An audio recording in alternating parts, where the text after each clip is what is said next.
Hi guys, Kaiser here, and welcome to the latest patch rundown for Age of Empires 2. With this latest patch, which I'm calling the Victors and Vanquished patch, we don't really see a lot in the way of civilization changes, but there are 5 very interesting changes to how the game runs that I think every player of Age of Empires 2 should know about. So buckle in, I will share with you the 5 big changes to the game, and then we'll talk a little bit about a few of the civilization changes that have come with this most recent patch. Now, one big change we've got to talk about is how infantry garrison into siege units like ramps and siege towers. It has been changed pretty remarkably. The footage you're looking at here is the game before the patch, and you're going to see it was a pretty clunky process. I've got 6 rams and 36 infantry, and I want to garrison the infantry into my rams.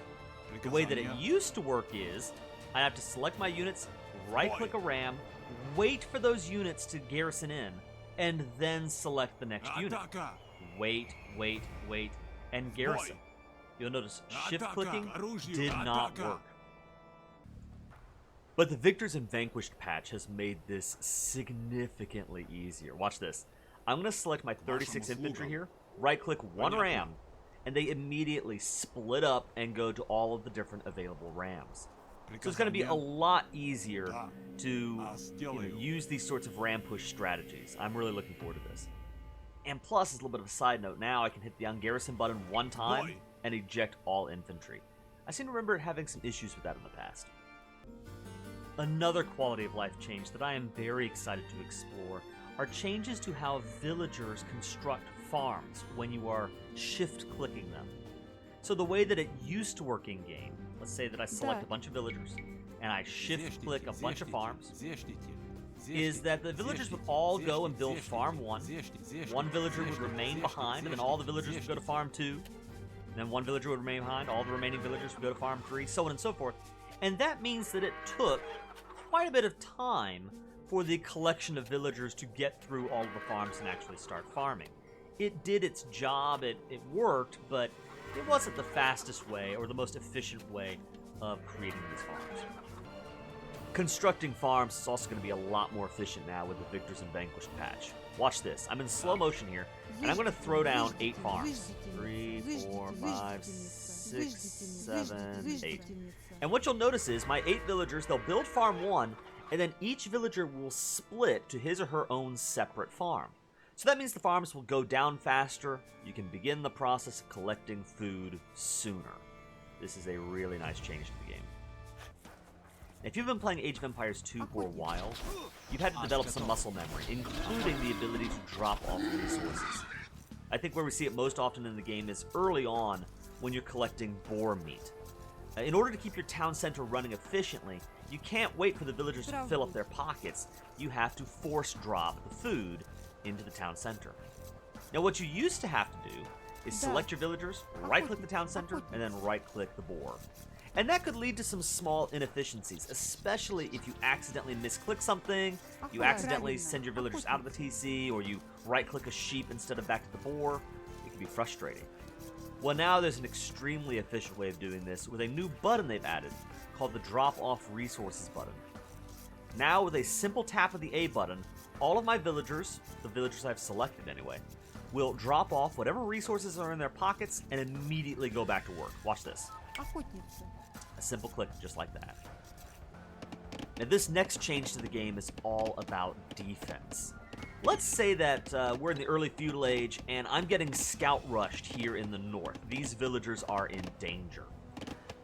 In order to defend my villagers, I historically had 2 options available to me. I could go to the town center and select the town bell button, and that would send all nearby villagers running to the nearest garrisonable building.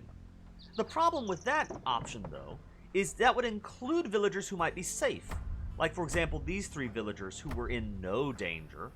They were walled in, and they should be continuing to gather resources so I can push back this scout rush. That was option 1. Option 2, considered the better option, are to select the individual villagers that are in danger and garrison them in the watchtower with something like Alt right click by default. Now that's a better option, but that still involves quite a few clicks. It can be very easy to misclick villagers.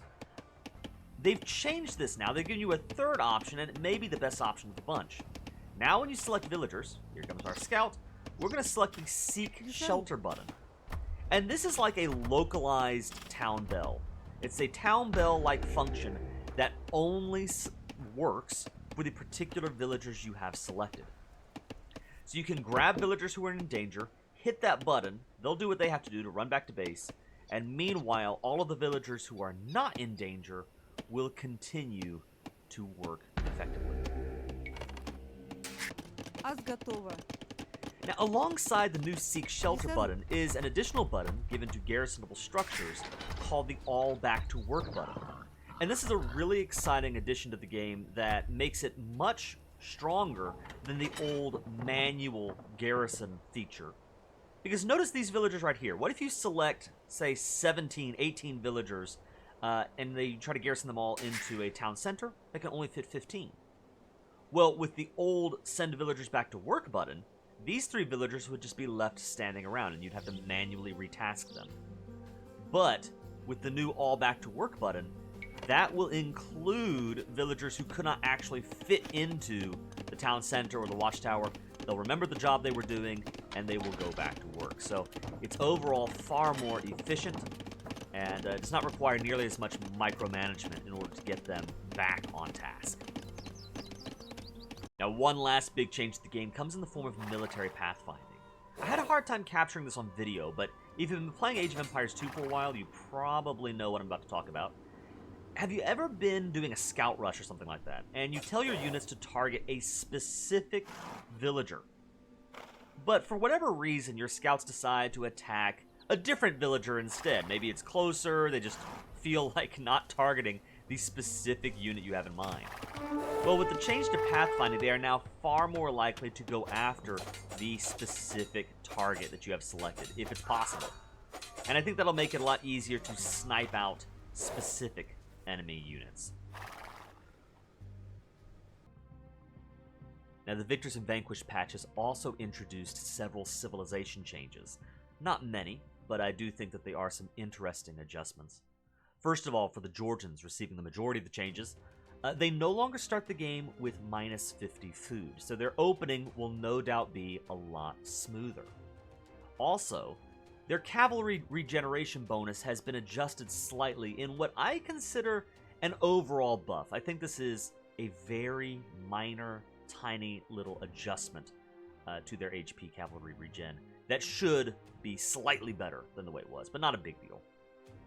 However, that does come at a cost to their Monaspa unique unit, which has been nerfed. Their train time has been increased from 11 seconds to 14 seconds, and also the amount of units you need to surround the Monaspa with in order to gain that increased attack strength has gone up from 5 units to 7. So they start the game with 12 attack from their default Monaspa. You need to have 7 additional knights or Monaspa in order to bring that up to 13, 7 more to bring it up to 14, so on and so forth. The Italians have received an interesting buff with their unique unit, the Genoese Crossbowman. This unit is now faster to train. It used to take 18 seconds to train a Genoese Crossbowman.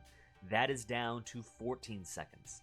So obviously it will be much easier to mass up Genoese Crossbowmen and push back enemy knight pushes and the like.